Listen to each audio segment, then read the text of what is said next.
સંઘ પ્રદેશ દમણના ડોરીકડિયા ખાતે ગૌરક્ષા મંચ દમણ દ્વારા પીડાગ્રસ્ત ગાય માતાના લાભાર્થે આયોજિત વિશ્વ વિખ્યાત કથાકાર પૂજ્ય શ્રી પ્રફુલ્લભાઈ શુક્લની 889મી ભાગવત કથામાં આજે ગોવર્ધન પૂજા ઉત્સવની ઉજવણી ધામધૂમપૂર્વક કરવામાં આવી હતી।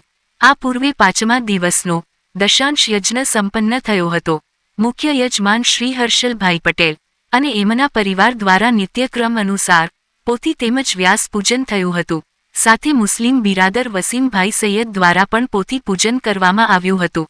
આજે કથામાં ભગવાન કૃષ્ણ પરમાત્માના નામકરણ અને બાળલીલાનું સવિસ્તાર વર્ણન કરવામાં આવ્યું હતું।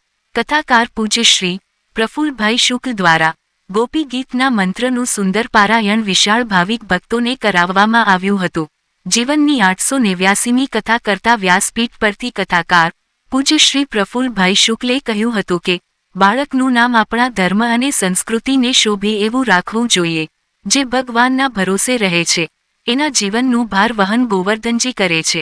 ગાયોની રક્ષા થાય તો જ કૃષ્ણની કૃપા ઉતરે છે। ભરોસો જ ભગવાન છે।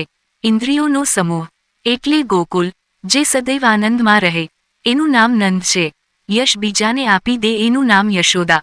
સદૈવ પ્રસન્ન રહેવું એ ઈશ્વરની સર્વોપરી ભક્તિ છે। શ્રી સુરેશભાઈ રાજપુરોહિત અને એમના પરિવાર દ્વારા ભગવાન ગોવર્ધનજીની પૂજા કરવામાં આવી હતી। કથાના આચાર્ય શ્રી ચેતનભાઈ જોશી ભીમપોર દ્વારા પૂજન અર્ચન કરાવવામાં આવ્યું હતું।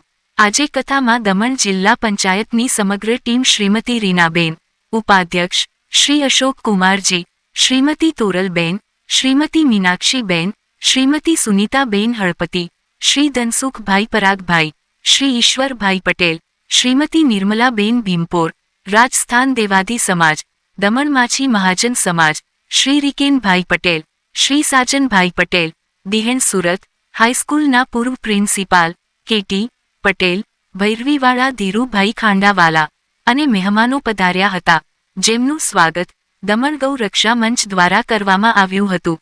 દમણ RSSના કાર્યકર્તાઓ દ્વારા કથાકાર પૂજ્ય શ્રી પ્રફુલ્લભાઈ શુક્લનું સન્માન કરવામાં આવ્યું હતું। આવતીકાલે કથામાં રૂક્ષ્મણી વિવાહનો ઉત્સવ ધામધૂમપૂર્વક ઉજવવામાં આવશે। શ્રી નટુભાઈ કાળીદાસભાઈ પટેલ ભગવાન કૃષ્ણ પરમાત્માની જાન લઈને આવશે, જ્યારે પૂર્વ સરપંચ શ્રી શાંતુભાઈ હીરાભાઈ પટેલ ભીમપોર અને એમનો પરિવાર માં રૂક્ષ્મણી પક્ષે રહીને કન્યાદાન કરશે, તેમજ શ્રીમાન દલુભાઈ પટેલ અને એમનો પરિવાર મોસાળ પક્ષે રહી મોસાળું ભરશે, જેની તૈયારીઓ આયોજકો દ્વારા થઈ રહી છે। બ્યુરો રિપોર્ટ અભિનવ સુરત ન્યૂઝ, એડિટર પ્રકાશ પટેલ સુરત। ખાતે કરવામાં આવ્યું છે તો દમણમાં તમારી આ કઈ કથા છે ને કેટલામી કથા અહીંયા વાંચો છો ને કેવી રીતનું દમણમાં તમારી કથાનું આયોજન રહે છે? જય શ્રી રામ। ટીવી દર્શકોને ખૂબ ખૂબ આશીર્વાદ। સુરેશભાઈ, આ કથા 889મી કથા છે। હું 14 વર્ષની ઉંમરથી કથા કરું છું। દમણમાં છેલ્લા 50 વર્ષથી કથા કરવા આવું છું અને આ કથા બહુ મહત્વની કથા એટલા માટે છે કે ગૌ માતા માટે કથા છે। પીડાગ્રસ્ત ગાયોની સેવા અમારા ગૌરક્ષા મંચના પ્રમુખ હર્ષદભાઈ પટેલ અને એની ટીમ દ્વારા થઈ રહી છે। જે ગાયો ઘવાયેલી હોય, જેના હાથ પગ તૂટેલા હોય, જેનો એક્સિડન્ટ થયો હોય અથવા તો બીમાર હોય, એવી ગાયોને લાવીને અહીંયા એની સેવા કરવામાં આવે છે। અમારા જિગ્નેશભાઈ પટેલ, જિગ્નેશભાઈ ડાયાભાઈ પટેલ, જે દમણના એક હોનહાર યુવાન છે, એણે ખૂબ જ હૃદયથી સાથ આપ્યો છે, સહકાર કર્યો છે, યોગદાન કરી ગયા છે। બોલી જવું અને કરી જવું એમાં આસમાન જમીનનો તફાવત છે। બોલી જનારા તો ઘણા મળે, પણ અમારા જિગ્નેશભાઈ પટેલ જે બોલે છે તે કરી બતાવે છે, પાળે છે। આ કથાના કર્મઠ આચાર્ય કર્મકાંડી વેદ પાઠીજી ચેતનભાઈ મહારાજની ખૂબ જ જહેમત આ કથાની પાછળ લાગી છે। પહેલા જ દિવસ તે દાનવીરો દાનનો ધોધ વહેડાવી રહ્યા છે।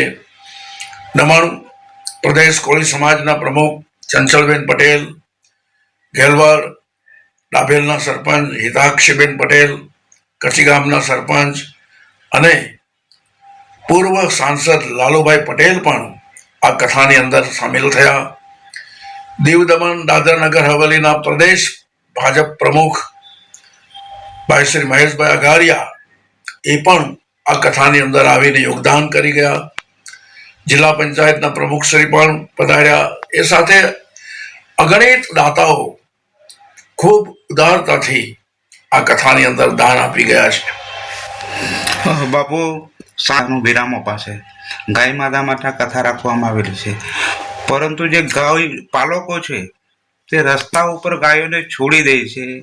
અમુક લોકોના માધ્યમથી જોવા મળ્યું છે કે ગાયોને ધંધા માટે યુઝ કરે, પછી જે લોન પર લીધેલી હોય ગાય હોય કે પછી સરકારશ્રીના પેલાથી આપેલી ગાય હોય, એ લોકોને શું કહેવા માંગો કે ગાયોની રક્ષા માટે? સુરેશભાઈ, એક વાત વચ્ચે કહી દઉં. એનઆરઆઈ કન્વીનર અને સેલ્યુટ તિરંગા યુકેના પ્રમુખ ભાઈ શ્રી કેશવભાઈ બટાક, જે ઇંગ્લેન્ડની અંદર અધર્મ કાર્ય અને સનાતન ધર્મની સેવા કરી રહ્યા છે, એમની સાથે મારે એ જ ચર્ચા થાય છે કે ધાર્મિક દેખાવ અને ધાર્મિક બનવું એમાં બહુ ફરક છે.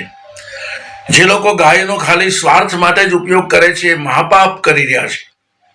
જે લોકો ખાલી ગાય દૂધ આપતી હોય ત્યાં સુધી રાખે અને પછી રસ્તા પર રજવતી મૂકી દે છે, શું મા બાપ ગરડા થઈ જાય એટલે શું એને ઘરમાંથી બહાર કાઢી મૂકવાના, એને રસ્તા પર મૂકી દેવાના?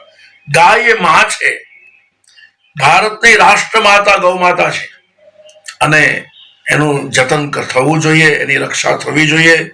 જો ગાય સુખી હશે તો રાષ્ટ્ર સુખી હશે. ગાય દુખી હશે તો રાષ્ટ્ર કદી સુખી નહીં થાય. દુઃખ અને આપત્તિ આવ્યા જ કરશે. એટલા માટે આ ગૌ માતાની સેવા બહુ જરૂરી છે.